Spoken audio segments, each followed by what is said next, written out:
Hello everyone and welcome to Views of a Salisbury Grinch here on Pack 14. I'm your host, Jonathan Taylor.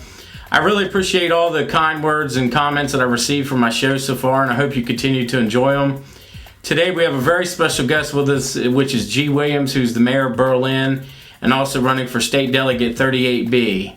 So sit back and enjoy, and I hope that you'll leave me some feedback on what you think of the show. Thanks. G, I appreciate you being here today, my friend. Thank you, John. I appreciate the opportunity to be with you. It's my pleasure, and I appreciate you coming up all the way from Berlin to have a conversation with me about running for office and matters in Berlin. Well, it's certainly a pleasure. It's a trip that I've been making for 11 years, most every day during the work week. I've been working in Salisbury since 1999, and so it's I have many friends here, many people that have a great deal of respect and friendship with, and hope that this is another opportunity to serve the people of not only Worcester County where I grew up, but Wycomico County where I've spent a lot of my working life. G, can you tell us a little bit of background information about yourself, your life here on the Eastern Shore, your work experience, and things that you enjoy doing that make you appreciate the Eastern Shore for what it is? Well, I'm a lifetime Eastern Shoreman. I grew up in Berlin. My family is from the Berlin area. We have always been involved in the community for each generation. My uncle was a member of the state legislature, Russell Hickman, for 24 years, and he was a great example of what public service is all about. To me, I've been very fortunate. I'm a very lucky person because I've always had strong support from my family. I started out after graduating from the University of Maryland, College Park in 1971. I was a journalist, a newspaper editor and publisher for just almost 30 years, and based primarily in Ocean City, but also at one point managing newspapers from Delaware all the way down to South Carolina. But my base has always been the Eastern Shore. So after my 3 decades in the newspaper business, then I was then served at the Maryland State Highway Administration as their public relations and community relations person here on the Lower Shore. That was a great opportunity to find out how government works from the inside, and they're a great organization.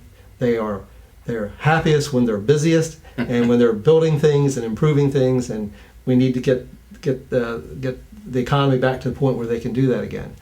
Then after, I also worked with the Department of Natural Resources as the liaison between the Maryland State Highway Administration and DNR with the development of the state's nature tourism program. Yeah. And that gave me a great deal of insight and hands-on experience with how the environment and its role is so important to the tourist industry in this area. And following that, then the more recent years, I've been very fortunate to serve the nonprofit community through development and marketing at the Community Foundation of the Eastern Shore. I'm now continuing to work with nonprofits to help primarily in the fundraising and public relations. Mm-hmm.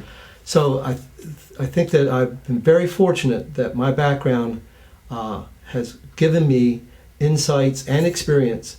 And when you add to that my elected responsibilities first as a council member, vice president of the council, and later mayor, I see how all the pieces fit together, and that no one of these basic pillars of society can do it alone anymore. Things are too complex, the challenges are too great, and no one has all the resources by themselves to accomplish the goals that we need to, and to overcome the challenges we have. But I know in my own view, the future depends on more partnerships and a lot less partisanship. I never have asked, when someone's asked me for help, I've never asked what their party affiliation is. It's not relevant. What's relevant is, have you come to the right place for the right solution? If government's not the right answer, then it's my responsibility to then lead them to either the nonprofit sector or the private sector, to maybe education arena, or to the faith-based community. Mm-hmm. That we all need to work together, and government is the foundation. So this idea that some people are espousing that somehow if we bring government to its knees, if we just slash and slash and slash and bring government to its knees, that somehow that's going to help society rise up, I think is foolish. And it's just not going to happen.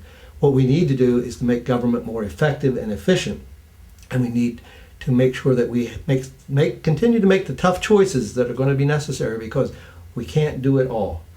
I think in my grandparents' generation probably, and I certainly know my parents' generation, I think people turned too much to government and expected government to solve most of their problems. I think we've learned in our time as adults that government is the foundation for a civil society, but it is not supposed to be all and end all for all the needs of the community.